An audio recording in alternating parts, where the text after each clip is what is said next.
Okay, so hello and welcome everyone to the 13th interactive live session. This is a revision session over the entire course for Computational Fluid Dynamics for Incompressible Flows. So as you all know by now, it was being offered by NPTEL.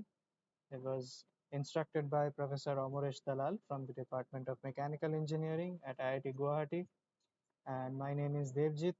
I am a PhD scholar at IIT Madras and a TA for this course.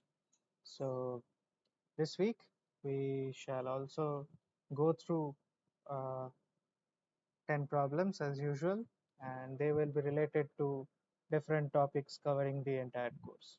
So let's get started.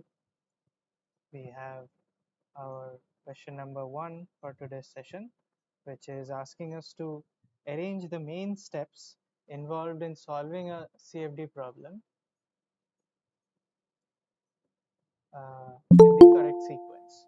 So we have 4 steps given here, A, B, C, and D, and you'll have to arrange them in the correct order, in the same order which we have to follow while solving any CFD problem. So it's a like general uh, methodology.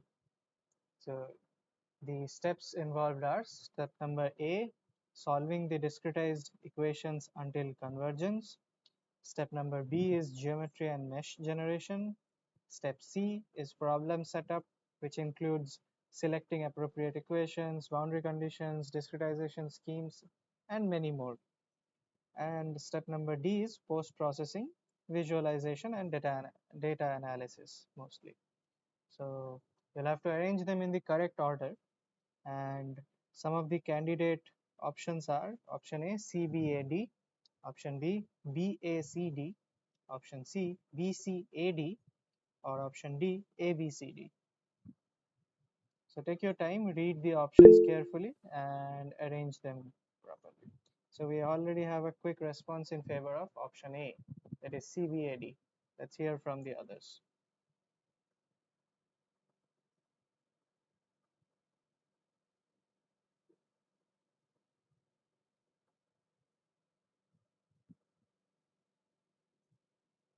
Okay, we have another response in favor of option B, BACD. Let's see what others have to say.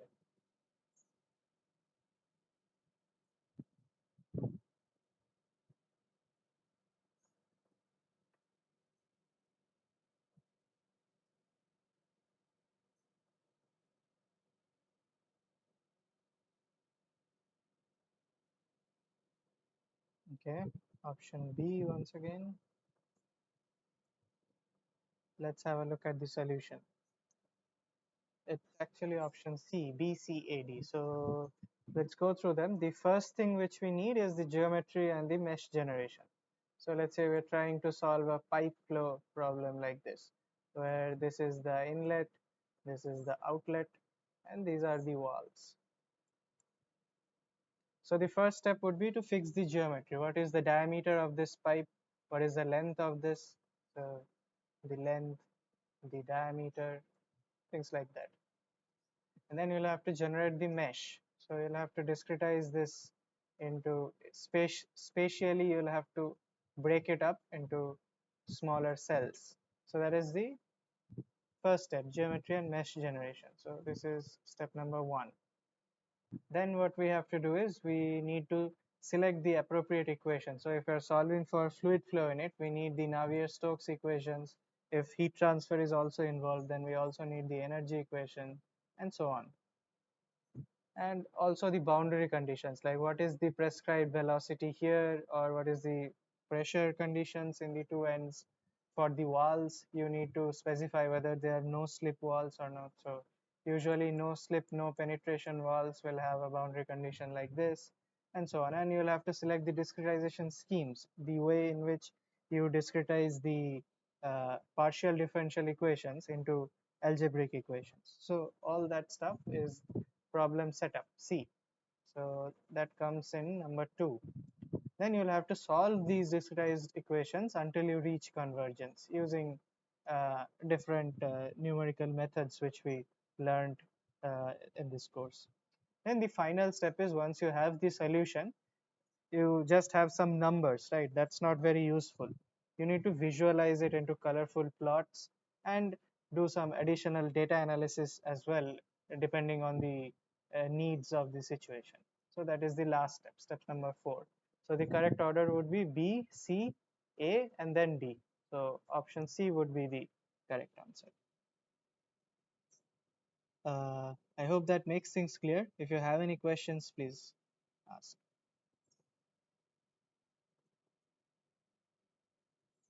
Is it clear why this should be the correct order? Okay. Yes, sir. Okay. So let's move along. We'll move on to question number 2 now, which is asking us to classify the following equations. So as we all know, different mathematical partial differential equations can be classified into either hyperbolic, elliptic, or parabolic, and so on. So this very simple equation, dou to u, dou eta, dou zeta equal to 0, where eta and zeta are nothing but spatial coordinates, something like x or y. These are just spatial coordinates, nothing special. And uh, u is our variable of interest over here. So this very simple equation, only one term. How can you classify it? Is it hyperbolic, elliptic, parabolic, or option D, any of the above?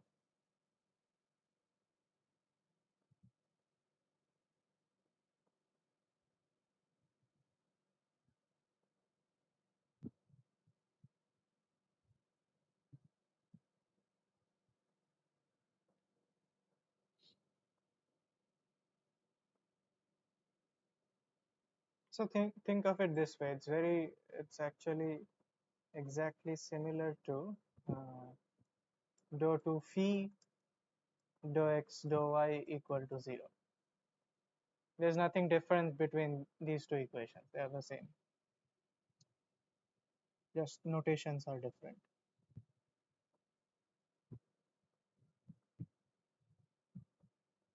Eta and zeta are just spatial coordinates like x and y. So our coordinate system could look something like this. So instead of x and y, I'm simply using another coordinate system in which this is, let's say, eta and this is zeta.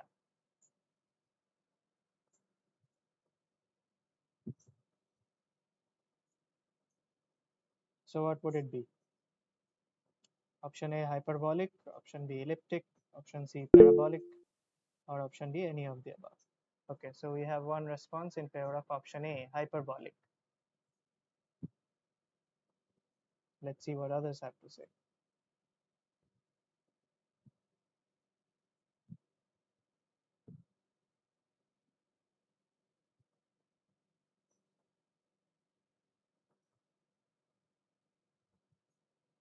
Okay, we have another response in favor of option B, elliptic.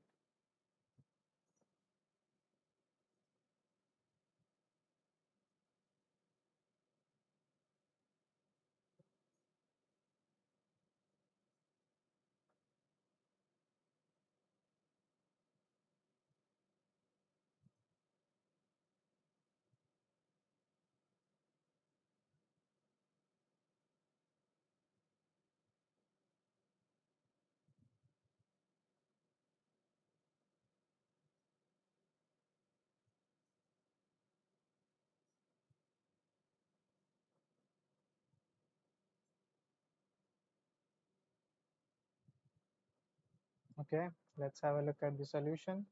It is actually option A, hyperbolic. So how would you go about this? What is the process of finding out the mathematical classification of second order partial differential equations? So usually you find out the sign of b square minus 4ac, right? So what are the values over here of a, b, and c? What is a?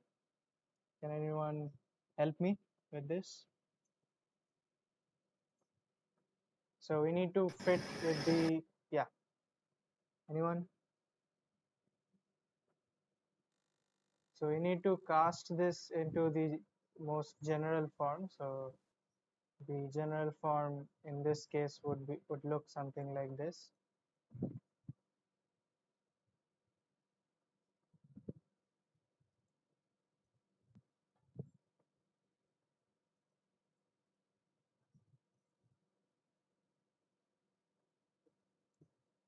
D dou u dou eta plus E dou u dou zeta plus a constant f equal to 0, or can be even more generalized as f into u plus g equal to 0, right? So if we cast this equation into this general form, then what would be the values of a, b, c? What would be a?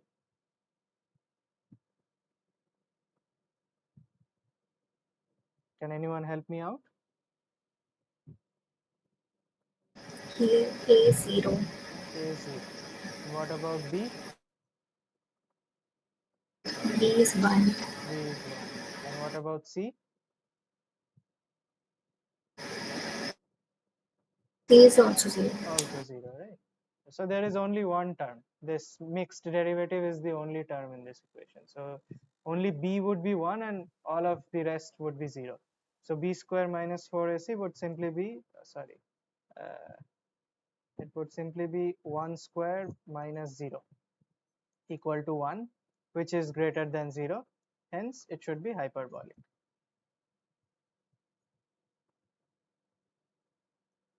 So if it was, so just for revision, if it was less than 0, then it would have qualified as an elliptic equation. If it was exactly equal to 0, then a parabolic equation. Okay. Any questions on this?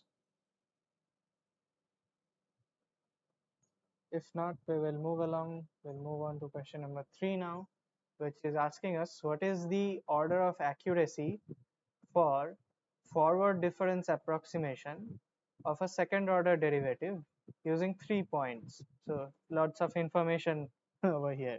So we need to, we need to find a second order derivative. So something like dou 2 phi dou x square. Okay. And we have to use a forward difference approximation, not central or backward, just forward, using 3 points. Then what should be the order of accuracy of it? Should it be option A 2, option B 1, option C 0, or is there not sufficient data given in this question, which is option D?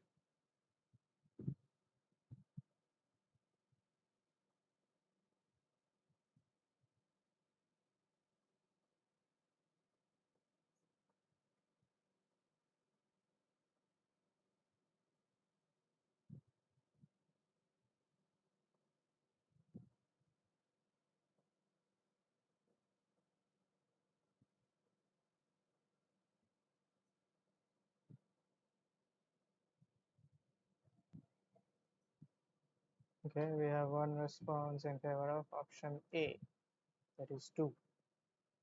Let's see what others have to say.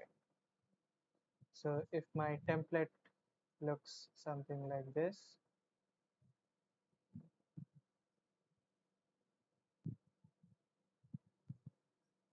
if this is, let's say, I, this is, okay, I'll call this I minus 1, this is just I plus 1, and I plus 2. Then if I'm trying to find out the dou 2 phi dou x square at I, then I'll have to use forward difference approximation using 3 points, that is I plus 1, and I plus 2. What would be the order of accuracy in that case?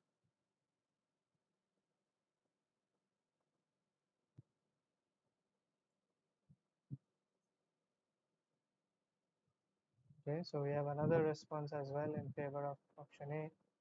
Let's have a look at the solution. It is actually option A, so good. Thing is, if we use forward difference using just 2 points, so in that case it would be, so dou 2phi x square.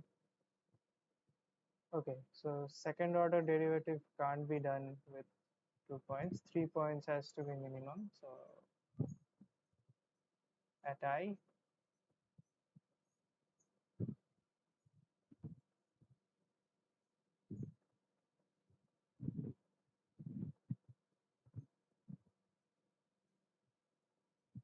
so we learned different techniques how to find this.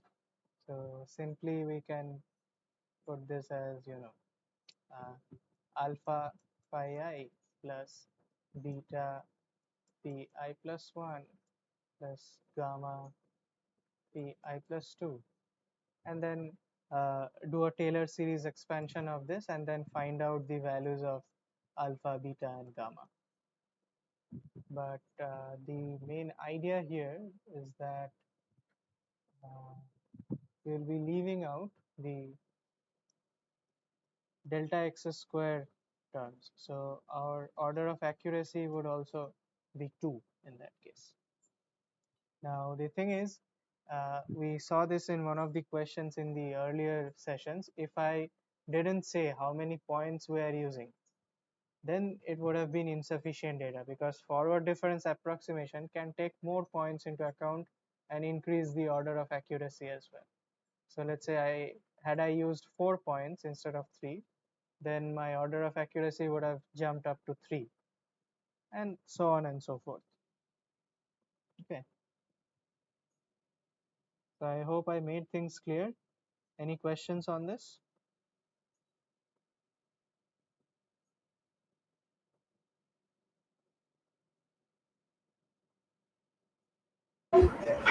Sir, please repeat the statement, sir.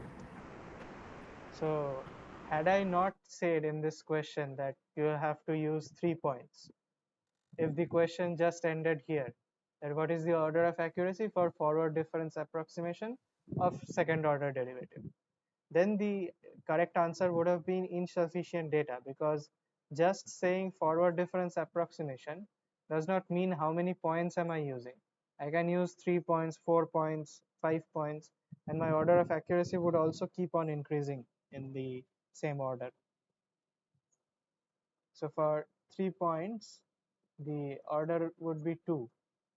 For 4 points, it would be 3, and so on. The math would become messy and very ugly looking, but I can keep on Right, increasing. sir. Right, sir. Okay, any other questions? All right. So if not, we will keep moving along. We'll move on to question number 4 now. This is a numerical type question. So it's asking us the maximum time step that can be used to obtain a stable solution for Stokes' first problem using an FTCS method. Now nu is given and delta y is given. So let me make this a bit easier for you. Stokes' first problem is, I have a flat plate like this, and there is a fluid above it, which is, everything is at rest at t equal to 0. And as soon as t is greater than 0, I start moving this plate with a velocity u. Now as a result of that, a boundary layer would form, as you can imagine, and this boundary layer would actually grow in time.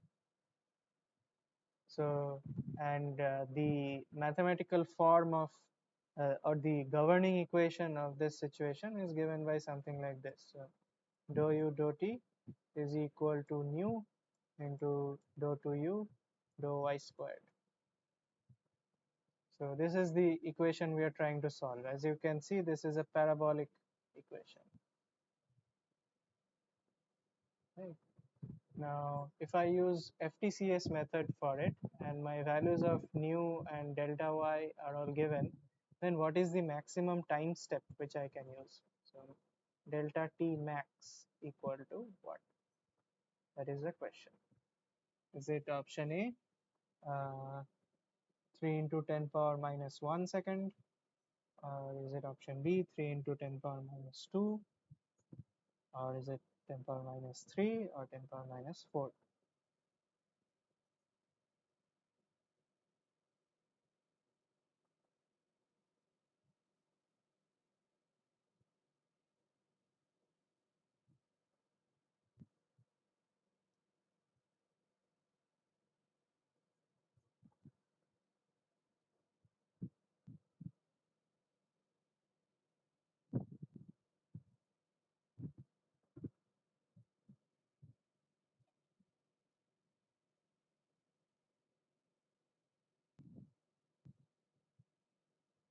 I'll give you another hint. So for parabolic equations like this, the condition of stability is that this should be less than equal to half. And gamma y is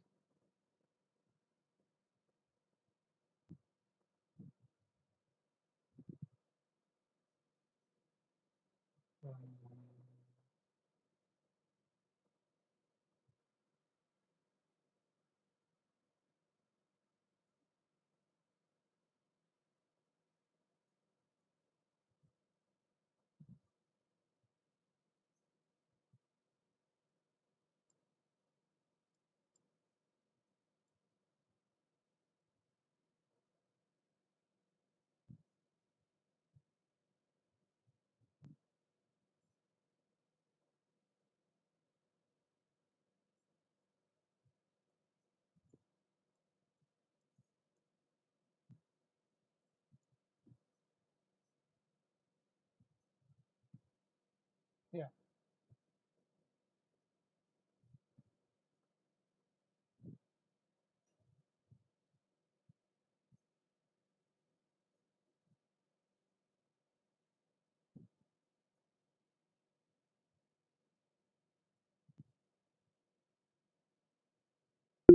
Here we have a response in favor of option A.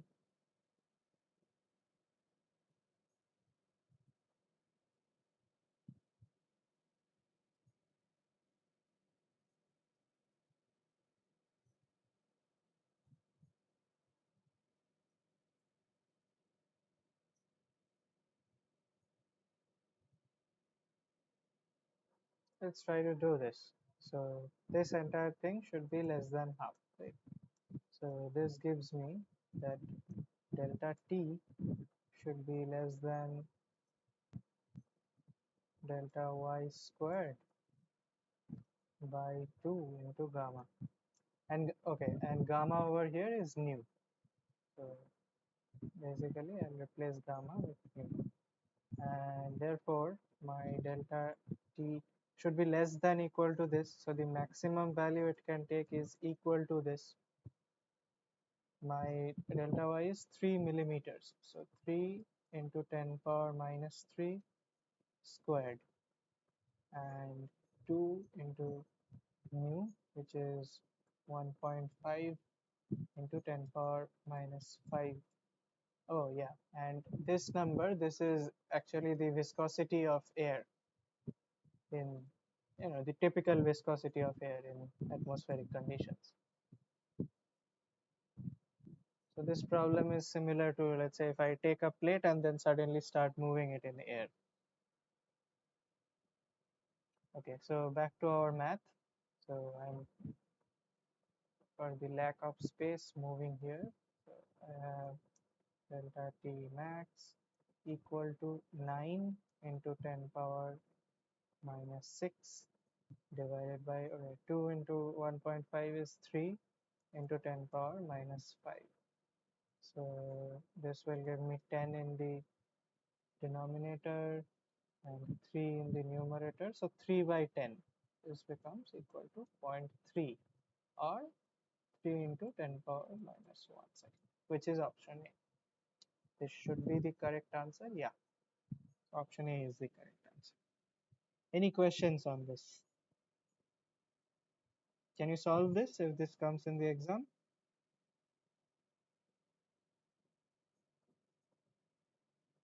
Simple question, right?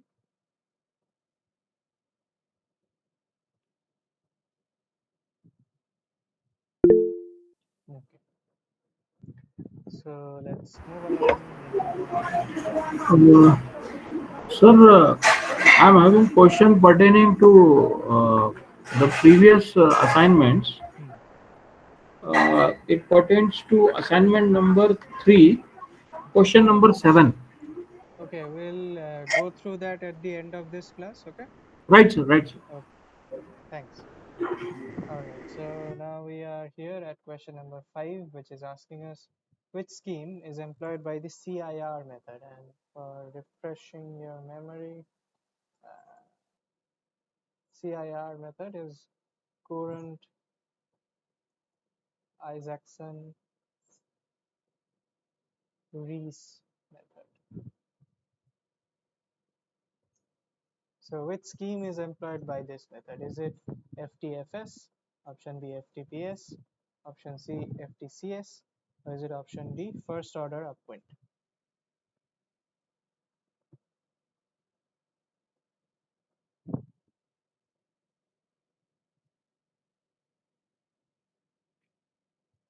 Okay, we have a response in favor of option C, that is FTCS.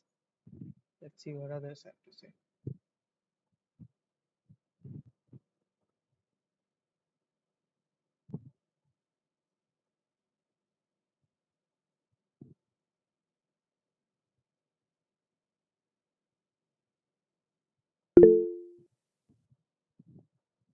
Option C again. Let's hear from the others. Which scheme is employed by the CIR method? Is it FTFS, FTBS, or FTCS?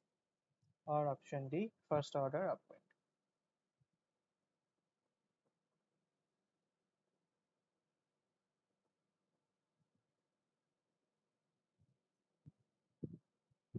We have another response of the option D, first order upwind.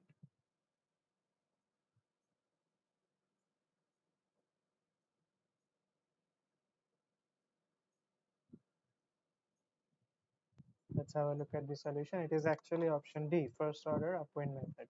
So the CIR method is basically a combination of FTFS or FTBS. So it's not a combination, it's rather an or thing. So what is done is it's a general method which employs first order upwind scheme no matter in which direction the flow is taking place.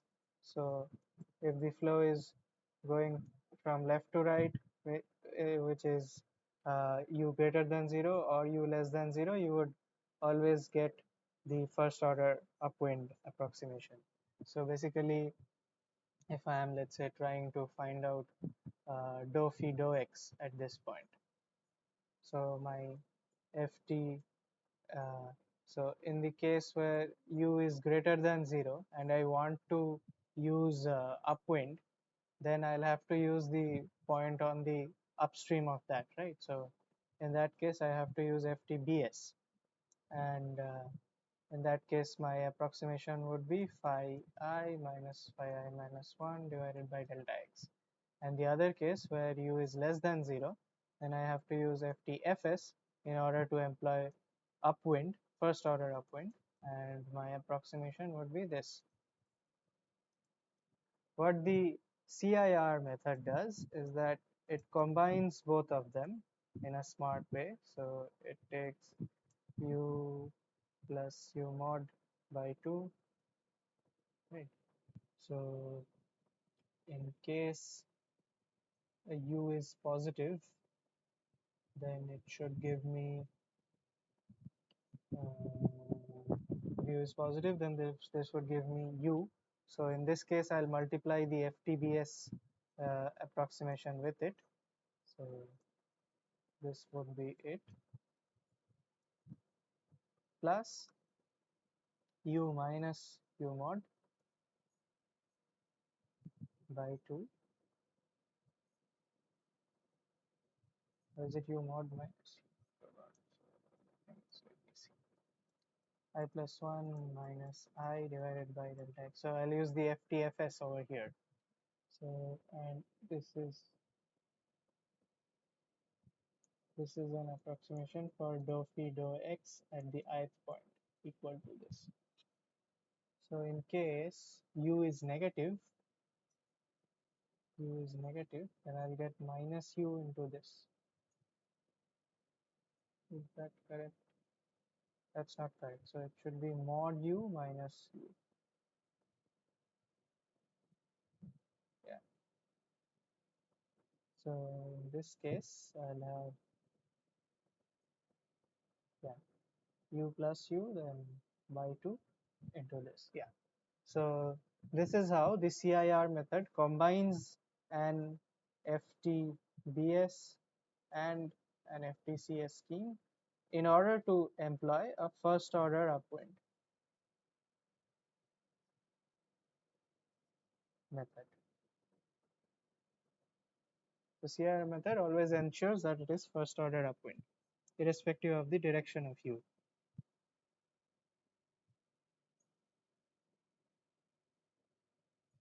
Oh, okay, sorry. This would be divided by U naught, or divided by 2U.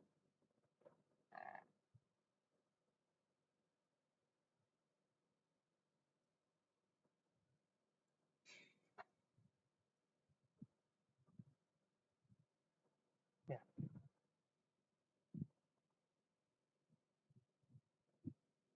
Any questions on this?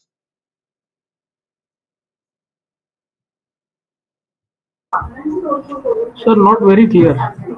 So this is how the CIR method is used. So it basically, so take this equation. If U is now greater than 0, let's say U is equal to 5. In that case, what will happen to this equation? So in that case, dou phi dou x would become, so this first one, 5 plus mod 5 is also 5 divided by 2 into 5. So this entire thing would become 1, and this would be multiplied by this thing, the FTBS scheme. And this term, so this will be 5 minus 5 divided by 2 into 5, this would become 0. So the FTC, sorry, not FTCS, FTFS. So then this FTFS term would be ignored in that case, because I need an upwind. I need FTBS. Similarly, the opposite thing will happen if U is negative. So let's say U is minus 5, then my dou phi dou x would become minus 5 plus 5 divided by 2 into, okay, so this become, this would be mod over here as well. So 2 into 5, anyway, this goes to 0, and I'm ignoring the FTBS part then, and the second term, which is now 5 minus of minus 5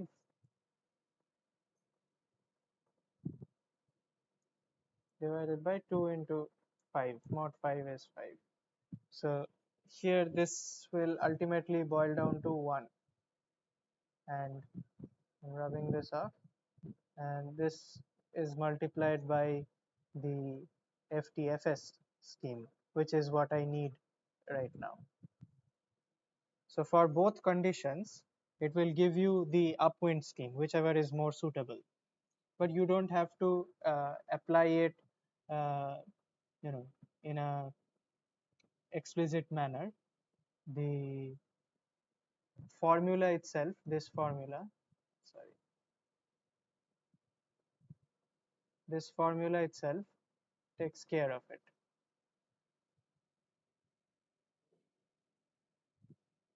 Is it clear now? Yes, sir. Any other questions, anyone?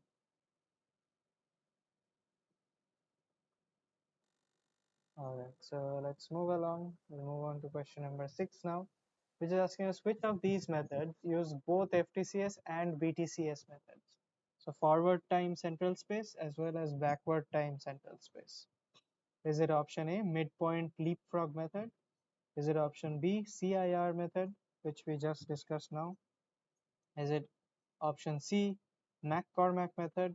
Or is it option D, both B and C?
let's have a look at the solution.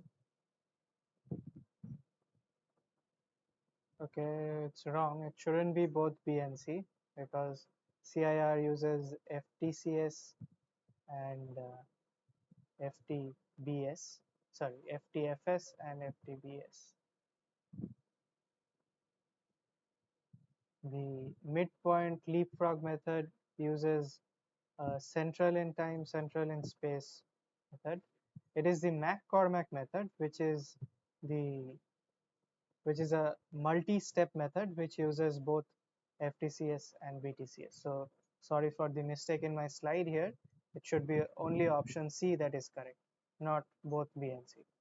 So in McCormack method, what we do is as we are going from step n to n plus 1, we use an additional step in between, n plus half step. Then what we do is while we are going from n to n plus 1, we can either use FTCS, and then going from n plus half to n, then we use a BTCS.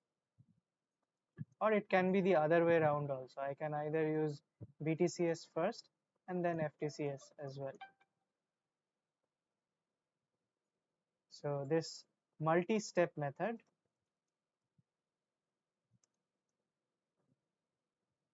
known as the McCormack method is what combines both FTCS and BTCS.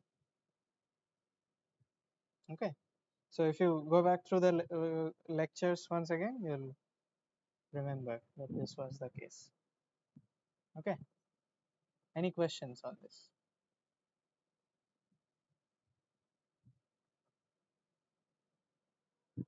All right, so moving on, we'll move on to question number 7 now, which has the same options again, but the question is different, which is asking us which of these methods has order of accuracy 2 in both time and space. So the order of accuracy is delta t squared as well as delta x squared if it's in space.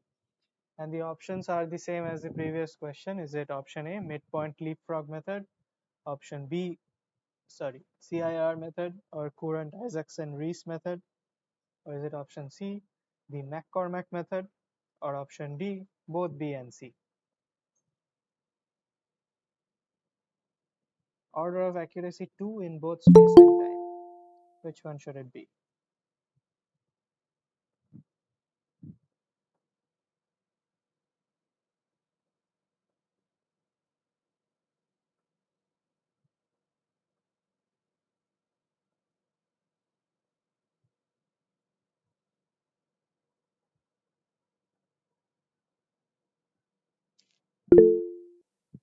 Okay, we have a response in favor of option C, that is McCormack method.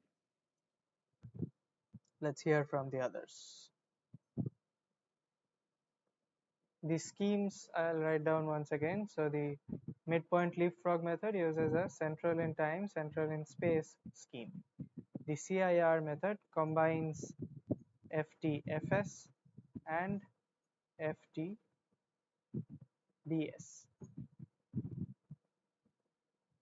The McCormack method uses FTCS and BTCS. Okay, we have a response in favor of option A as well, that is midpoint leapfrog method. So let's have a look at the solution. It is actually midpoint leapfrog method because essentially this CTCS scheme, right? So if you are trying to model, let's say, dou phi dou t equal to, let's say, alpha dou 2 phi dou x squared, which is a standard parabolic equation. So in this case, if I are using CTCS, then it would be central in space, right? So phi I n plus 1 minus phi I n minus 1 divided by 2 delta t equal to alpha delta x squared phi I minus 1 minus 2 phi I plus phi I plus 1, and all of them at the nth time level. So this is delta t squared accurate, and this one is delta x squared accurate because we're using central difference schemes.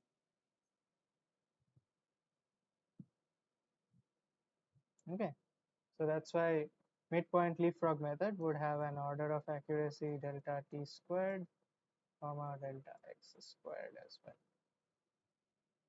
Any questions on this?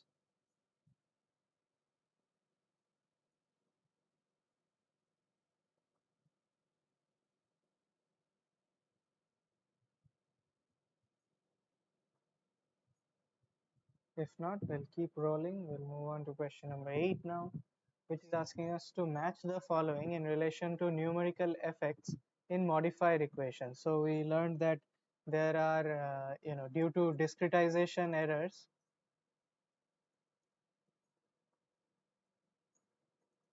things like artificial viscosity comes into the picture, which can lead to problems like dissipation and dispersion.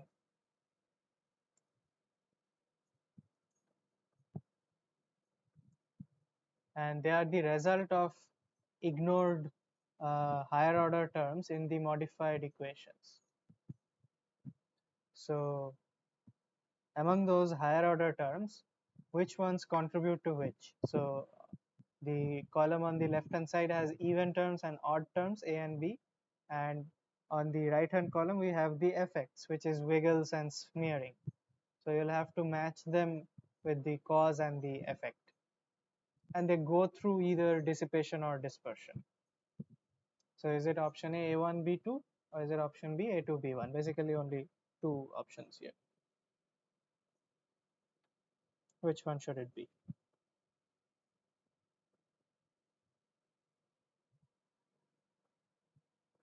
Okay, we have a response in favor of option B, that is A2 B1.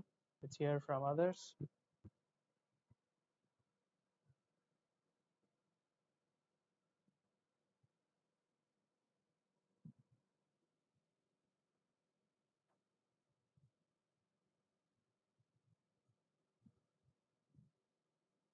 Okay, so let's have a look at the solution. It is actually option B, A2 B1. So the even terms, they actually lead to dissipation, and that leads to smearing of the problem, of the solution. And the odd terms, they lead to dispersion, which results in wiggles. So even terms like dou 2 phi dou x squared, dou power 4 phi dou x to the power 4, and so on. And odd terms like uh, dou 3 phi dou x cubed, dou 5 phi dou x power 5, and so on. So what does these things look like? So let's say if my original solution was something like this, where this is x and some value phi. So the dissipation would cause it to, okay, let me use a different ink. So dissipation will cause it to smooth out a little bit like this. So we won't get these sharp edges as such.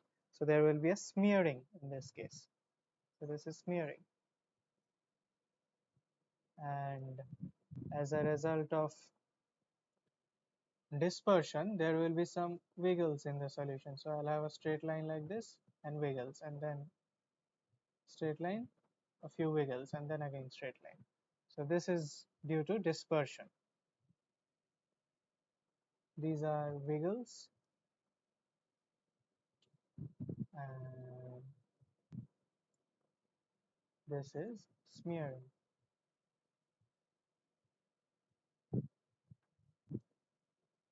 Okay, any questions on this?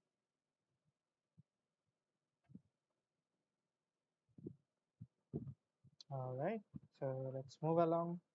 We move on to question number 9 now, which is asking us what is the main advantage of using streamline vorticity formulation, something which we learned earlier in computational fluid dynamics. Is it option A, that it reduces the number of equations and variables to be solved? Is it option B, that the accuracy is higher? Is it option C, both A and B, or is it option D, none of the above? Okay, we have a response in favor of option A, that is reduces the number of equations or variables to be solved. Let's see what others have to say. Okay, option A again.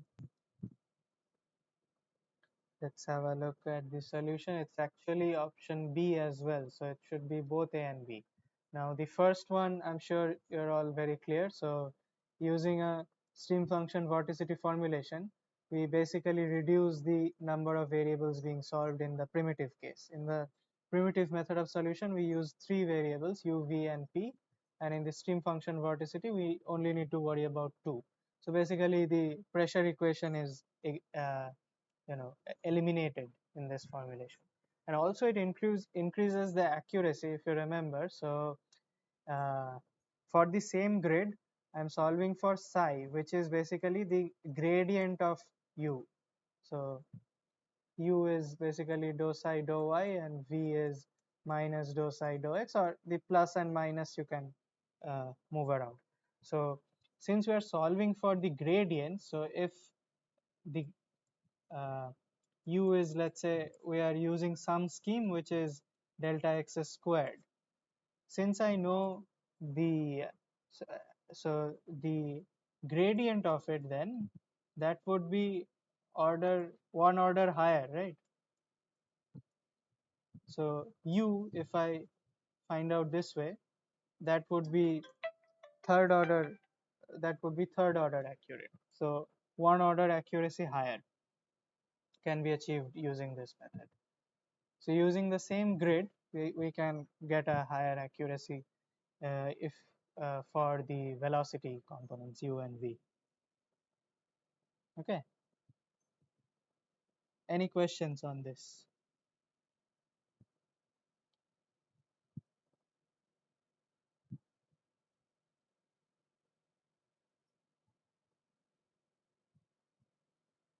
All right. So we'll move on to the last question of today's session, which is asking us that in the quick scheme, how many grid points are typically considered for interpolation? Is it option A 2, option B 3, 4, or 5?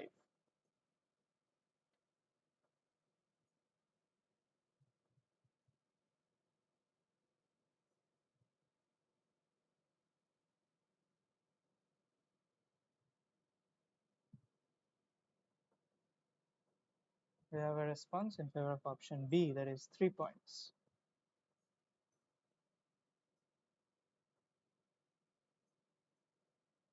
We have another response in favor of option C, that is 4 points.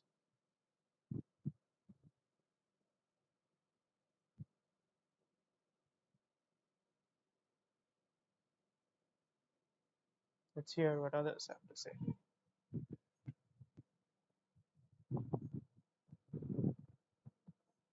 Option C again, that is 4 points.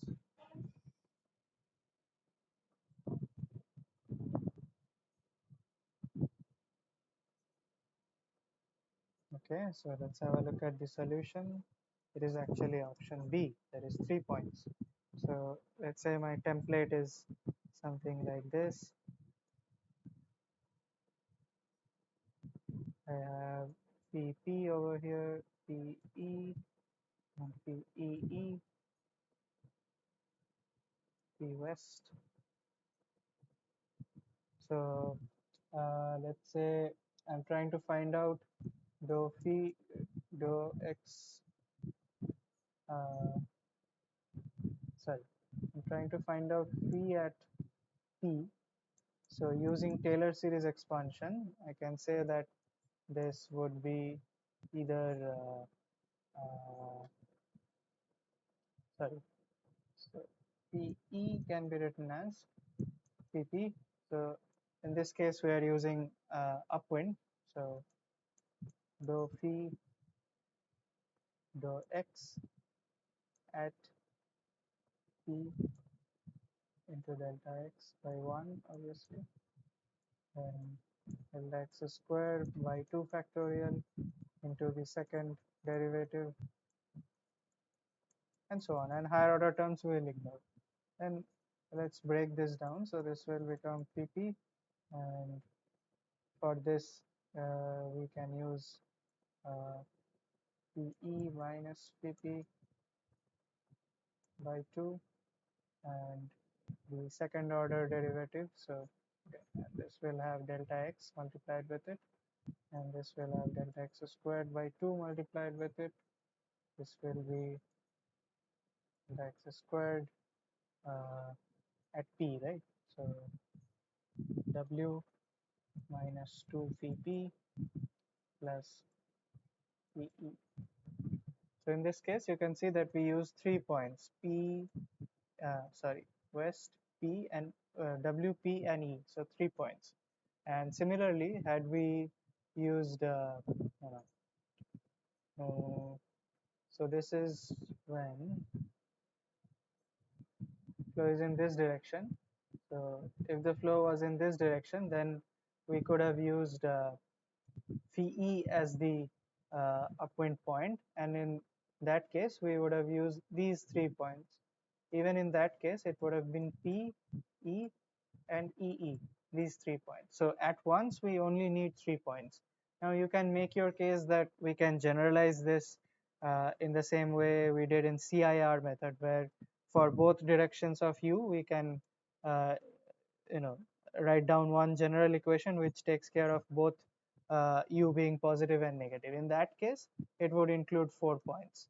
In that case, w would also be included here,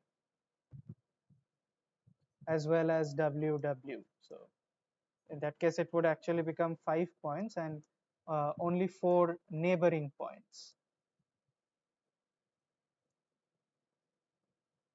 because in that case we will exclude p. Right. Any questions on this?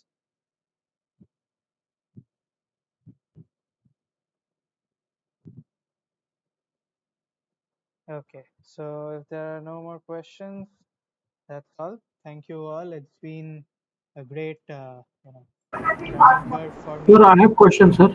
Yeah, please go ahead. Sir, assignment 3. Okay, let me share my screen then. Give me a second. Sir, sir. Assignment 3, right? Questions 7 and 8. Okay, I'll try to pull that up.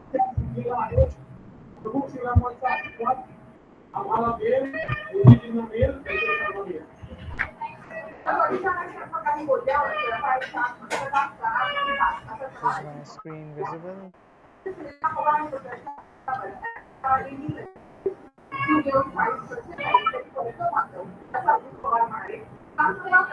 Assignment 3, right? Yes, sir. Assignment 3, question number 7.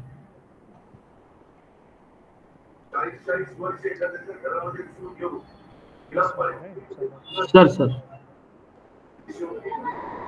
So to obtain a third order accurate scheme in dou f dou x y equal to something, we have different combinations. Yeah, so what is your question? Sir, I have not understood. I mean, how to get the answer. Okay, so basically there is one principle followed here, which is, yeah, someone shared in the chat box as well, that the sum of these coefficients alpha, beta, gamma, and delta, they usually add up to 0.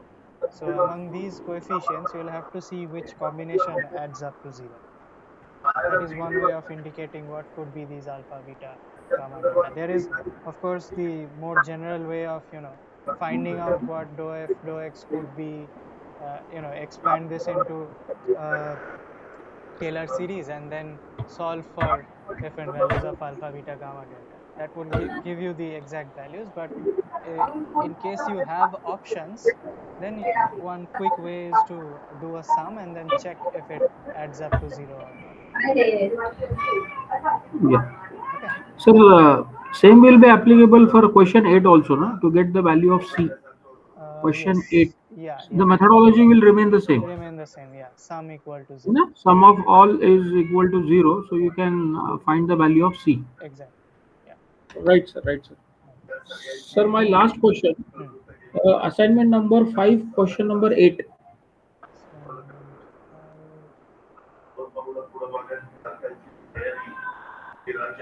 question 8. Question number 8, right, sir? The equation this has truncation error of this, the value of theta by which the truncation error reduces to this, etc. Okay, so basically, give me a moment.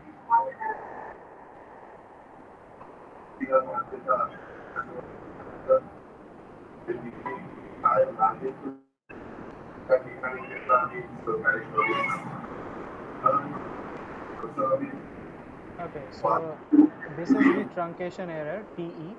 Now, this theta has to be such that both this term, the dou to u dou t2, as well as this term, the fourth derivative of u with respect to x, they both go to 0, because you can see that the order has to be this, right? So both of them, the sum of them should be equal to 0. So you'll have to just put this entire thing equal to 0 and then find out what theta should be. Right, sir. Right, sir. Yeah.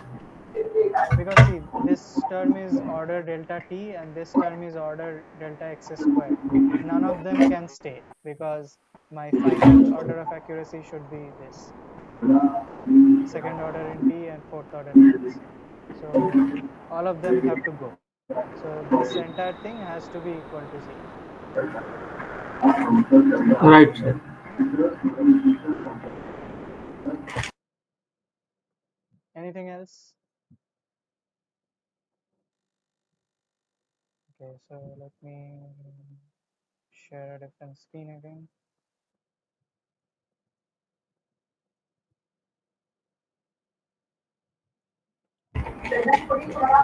Assignment 8, question number 4, sir.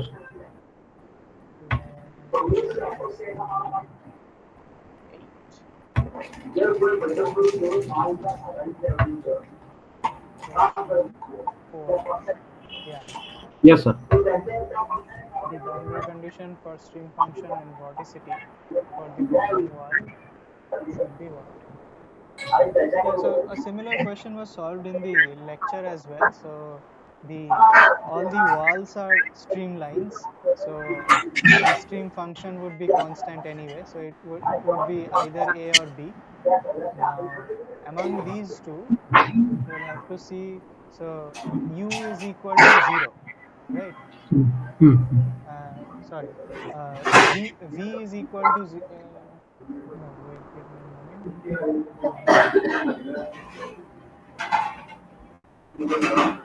Yeah, so v is 0 and there is no penetration here as well, right? So Hmm. there can't be any v above it as well. Hmm. So from there, mm, okay, I forgot how to do this. Give me a moment. Right, sir.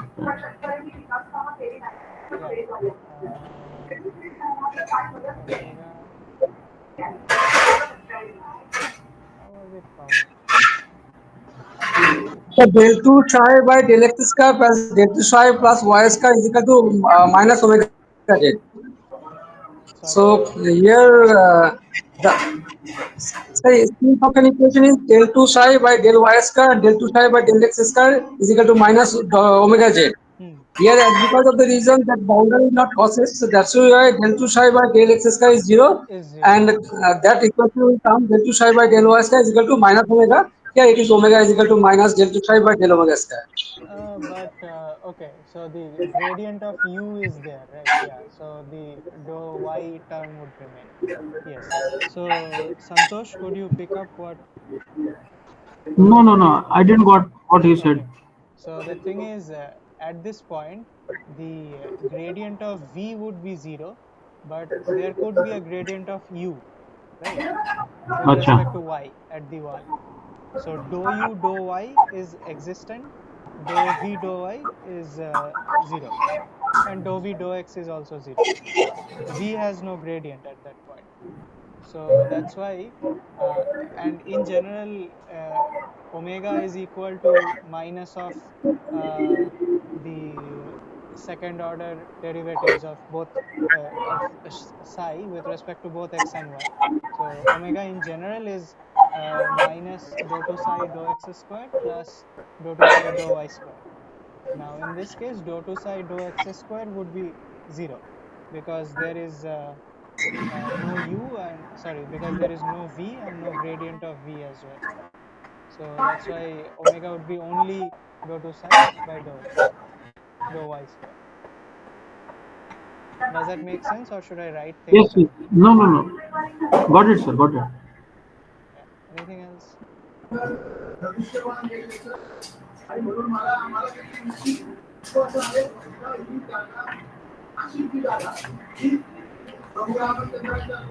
Thank you, sir. Okay, thank you. So I'll go back to my presentation here.